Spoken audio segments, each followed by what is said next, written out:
sert à rien de mentir. Dans mon premier freestyle, c'est moi. C'est le petit de 13 ans, claquette, jogging, lunettes, clope. Et bah sur le deuxième freestyle, c'est le petit de 13 ans, claquette, jogging, lunettes, clope. Pourquoi ça serait le petit de 13 ans, claquette, jogging, lunettes et pas de clope? Vu que c'est celui qui est sur le premier.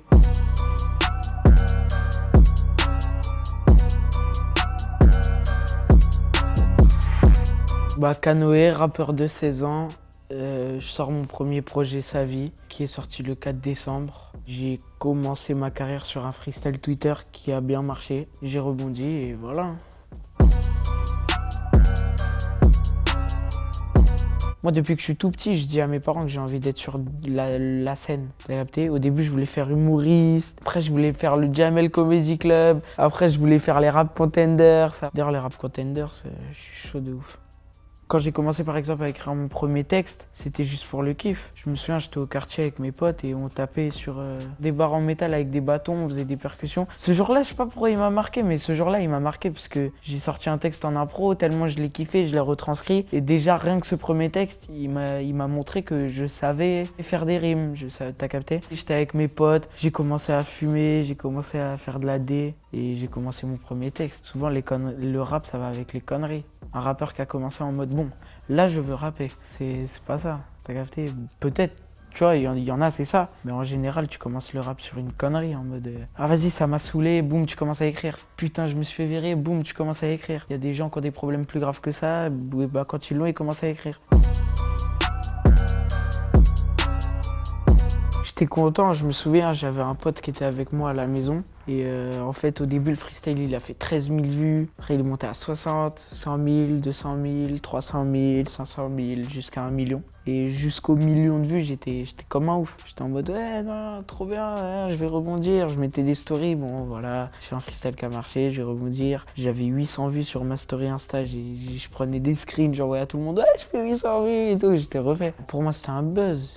Mais c'était un buzz. Il ressort que les télés, les BFM, les trucs, tout ça, elles se mettent à parler en mode le petit, sexiste, horrible, fumeur, en mode ils me descendent à mort. Il y a eu cette partie-là où les gens aussi sur les réseaux ils critiquaient, cette partie-là où mes parents ils étaient pas sûrs, ils voulaient que j'arrête. Les gens en mode ils voyaient pas ce que je faisais, ils voyaient ce que j'étais. C'est ça la première partie du buzz. Ça sert à rien de mentir.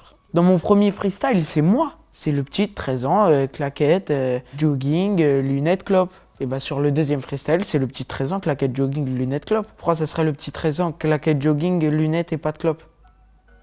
Vu que c'est celui qui est sur le premier. Bah les gens ils disaient ils sont où les parents, tout ça. Forcément mes parents ça les a vexés un peu. En mode on remet en question leur rôle de parents, bien ou pas. Les gens ils parlent. Mais est-ce qu'ils savent rimer? Est-ce qu'ils savent faire une rime? Est-ce qu'ils ont les couilles d'enchaîner 2 minutes de freestyle en les retenant dans ta tête? Est-ce qu'ils ont les couilles de se montrer juste sur les réseaux leur tête? Est-ce qu'ils ont les couilles à 13 ans faire ce que j'ai fait? Non, sinon ils l'auraient fait. Vald, il avait fait une blague en mode retweet, tout ça. C'était bon enfant, moi ça m'avait fait rire, c'est ça qui m'avait boosté. Après les premières critiques, il y a eu les rencontres pro. Il y a eu Pauline Regnault qui est venue me parler, qui m'a emmené à des maisons de disques, qui m'a présenté, tu vois. C'est à partir de ce moment-là, quand j'ai commencé à aller dans les maisons de disques, quand j'ai commencé à faire des studios, que je me suis dit, ah ok, je suis dedans en fait. Pauline Regnault, c'est une des femmes les plus fortes dans ce qu'elle fait dans ce milieu. Il y a pas mal de femmes, mais elles sont discrètes.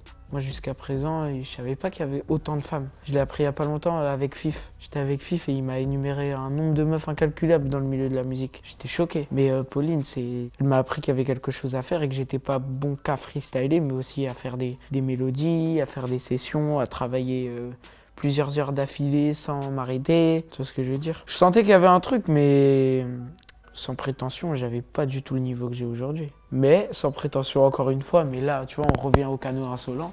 J'étais plus fort que beaucoup de gens aujourd'hui. Ah, moi, je parle cash, hein. Pour moi, j'ai même pas encore percé, là, alors je te parle. J'aurais percé quand j'aurai une certif. Je peux pas me dire que j'ai percé tant que j'ai pas vu les gens qui m'écoutent.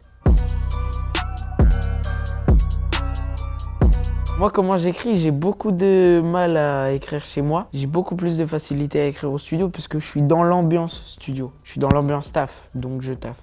Chez moi, je suis dans l'ambiance... je suis dans l'ambiance repos. Donc je me repose. Si l'instru est bonne, mais je peux rester réveillé 48 heures. T'as capté? Au studio, je suis pas le boss et j'ai pas besoin de tout contrôler. Mais quand je me fixe un objectif clair, net et précis avec une limite de temps, j'ai besoin d'être le boss et j'ai besoin de tout contrôler. J'arrive pas à me permettre de ne pas faire imperfect. J'aime pas l'erreur. Je déteste ça. C'est pour ça que, à l'heure où je te parle, je suis trop stressé des scores, je suis trop stressé des trucs, je suis trop... On peut leur dire aux gens que, tu vois, à l'heure où je te parle, le truc il sort dans 8 heures. Quand les gens regardent ça, ils savent si ça a floppé, si ça a marché ou si ça a buzzé de ouf. Et moi là, c'est la question que je me pose. Je veux que tout se passe bien, je veux que tout soit tout le temps bien. Mais ça, c'est impossible. Dans la vie, rien n'est bien. Sur 10 événements, il y en a forcément 6 qui sont pas bons. Même plus. Mais un bien sur 10, souvent ça les lave tous. Parce moi je retiens que le bon, je retiens pas le mauvais.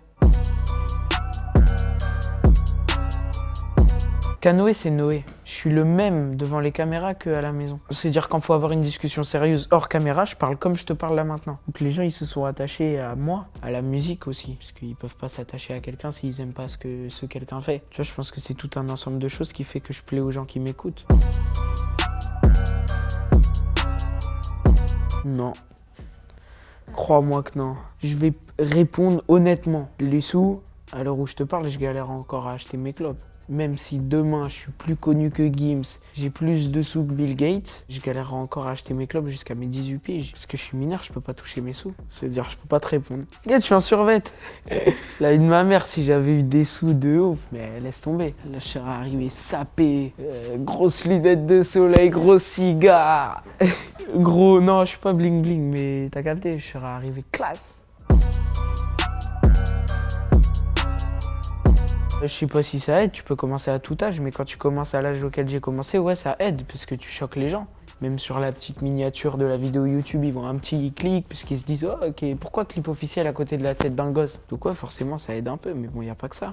Mais moi, je sais que si demain le rap, ça marche plus, comme j'aurais commencé jeune, j'aurais tout plein de connaissances. Comme j'ai commencé jeune, je sais que par exemple, à 20 ans, 25 ans, j'aurais tellement de connaissances au milieu de la musique que je pourrais faire tout ce que je veux, en fait. Carrément, j'espère qu'une fois que j'aurai fait mes sous, que je me serai fait connect, j'espère que quand tout le monde aura validé et que le buzz sera un peu passé, j'espère carrément que le buzz va s'effacer complètement.